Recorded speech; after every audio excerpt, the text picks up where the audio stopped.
How is everyone doing? I'm Nini FC, this is Blue Lions TV. Welcome to the match review of our 2-1 win against Malmo. In today's review, I'm going to be talking about the lack of Callum Hudson-Odoi. I'm going to be talking about Ross Barkley. I'm going to be talking about the lineup as well. Plus, I'm going to be giving my thoughts and observations on certain things I'm noticing in our game and players getting used to the system. But before I get into things, you guys, I want to say thank you to everyone for helping me get another campaign month with OneFootball. I'm constantly saying this every single time. The OneFootball app is the best companion app to have if you're a football fan, because you get score updates, pre-match facts, news, information tailored around clubs, individual players, or even a nationality. I mean, honestly, I use it all the time and I'm so happy to work with them. It's an app I used to use before I had the fortune of working with OneFootball, and I think that quite a lot of people are happy when they use it. So if you do want to help me out, the only way to help me out is to go to the link in the description below and click on the download link to download the app, because each time you do that, OneFootball are tracking it, and obviously the more downloads I get, the more opportunities I have to get more campaigns. But anyway, getting straight into the review, starting with the lineup. Now, this lineup did make some sense. You know, the fan part of me was quite upset to not see Hudson-Odoi starting this game. For me, I still think there's no excuse for him not to play. I'm sorry. I thought Pedro was still poor again in this game today. So many times he had the opportunity to play people in, and his final delivery or his final ball most times wasn't good. Now, yes, he got the assist for Ross Barkley, but overall, I still don't understand SARRI's reluctance to use Callum Hudson-Odoi. Now, I am hoping that I'm saying this too hastily and Hudson-Odoi will be started against Man United, but I don't see why we're not going to use a strong team against them, because of course SARRI wants to win something. If he wins something this season, obviously it's going to boost his chances to stay here for next season. So I'm really hoping that Hudson-Odoi is going to start against Man United, because I think SARRI has to let him off now, and honestly, it frustrates me every single time. And I was saying this before during the time that, isn't it a surprise that we're starting to use Hudson-Odoi when Bayern Munich are making such a valiant effort to sign him? Now that the window's over, we're not using him as much. I don't understand why we're doing this. I mean, do we think that he's going to stay now that he's not getting any game time, especially against weak opposition like this? I mean, 7 minutes today even, that's not good enough. To think it took him that long to come on, I don't understand. And I'm hoping that SARRI, you know, he loosens himself a bit when it comes to using the youth. Now for this part, I'm going to talk about the tactics that Malmo used today.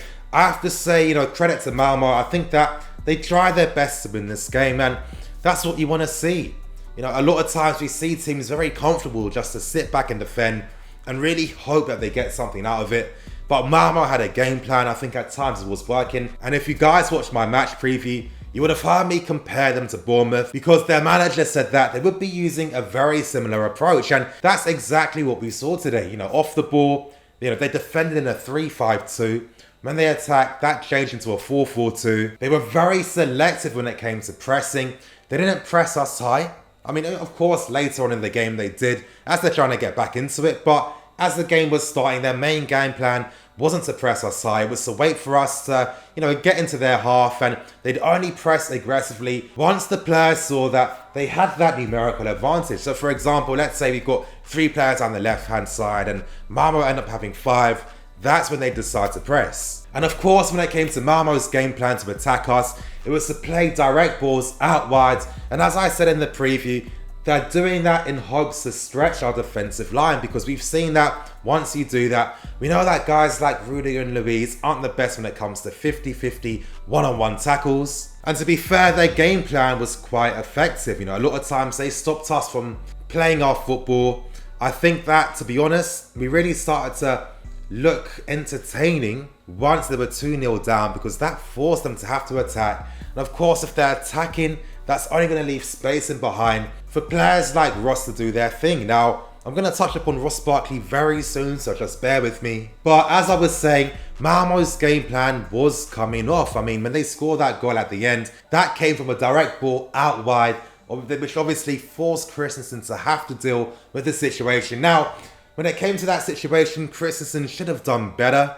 I thought it was still some intelligent play by the Malmo player because I wasn't expecting him to cut back like that so quickly as well. And I think that really took Christensen by surprise. Maybe he was being a bit too complacent in that area. And once the Malmo player did that, it was a simple ball across goal and it was a good finish. And I think with their performance, credit to them, I think they definitely made their fans proud. And if you're Malmo, you're thinking, if we take this game to the second leg, we're not nervous. We feel confident against Chelsea. We knew our game plan was working. It was only small details which cost us the game. We can get something like Chelsea. And I think that we definitely have to take Malmo seriously and treat them with a lot of respect in the second leg. And I'm hoping that SARRI is going to be starting with guys like Higuain and Hazard. But even then, before the second half, the first half was quite dire. It wasn't entertaining. All the things we moan about, we saw. And to be honest, you guys, as I constantly keep saying, it's because the players playing in the system aren't necessarily as good as what we need. Now, let's be serious. If guys like Ruben and Hazard started, I'd hit Higuain, of course. It could have been completely different in the first half. And this is what teams mean when they do say that they do understand how Chelsea play and how to stop them. You know, because the individuals playing this role aren't as great, it means that they do fall into pretty, usual habits of sideways passes, no intensity, not leaving their position to break the lines. And obviously, guys like Willian and Pedro pushing in field way too much makes everything more congested and narrow. And honestly, until the goal by Barkley in the 30th minute, to be honest, it was a very good ball by Pedro. The only good thing that Pedro did do in that game, that was the fortune we needed to turn this game into our favour, because honestly, I feel like if we didn't score so early, Malmo would have happily kept defending very deep and keeping their shape. And I think we really would have struggled. I think we would have seen guys like Hazard coming on earlier. Maybe HUDSON might have got more minutes, and the entire context would have been different. But as I constantly say every single time, when you get the first goal, and I think when you're a possession team on top of that, getting the first goal becomes even more important because you force the opposition to have to regroup, rethink their tactics, or use a plan B. Still, let me talk about Ross Barkley, and I think this was his best performance tonight.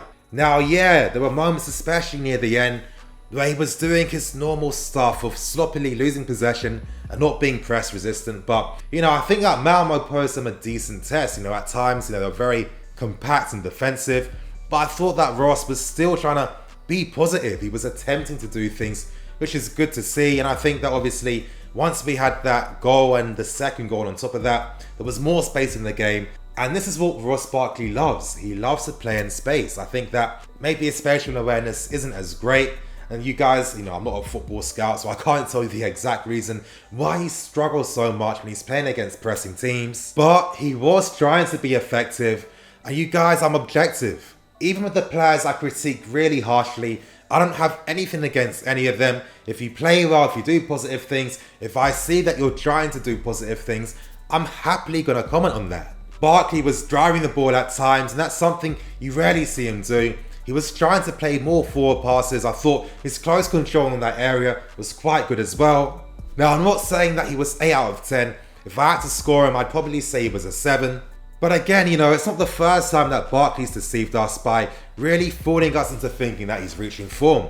Let's see what happens from now, but in my opinion, I think this was my most favourite Ross Barkley performance. I think the only two negatives from today's game was the fact that, I hate seeing how weak we are when it comes to 50-50s. How many times were they dragging us off the ball or ploughing through 3 tackles?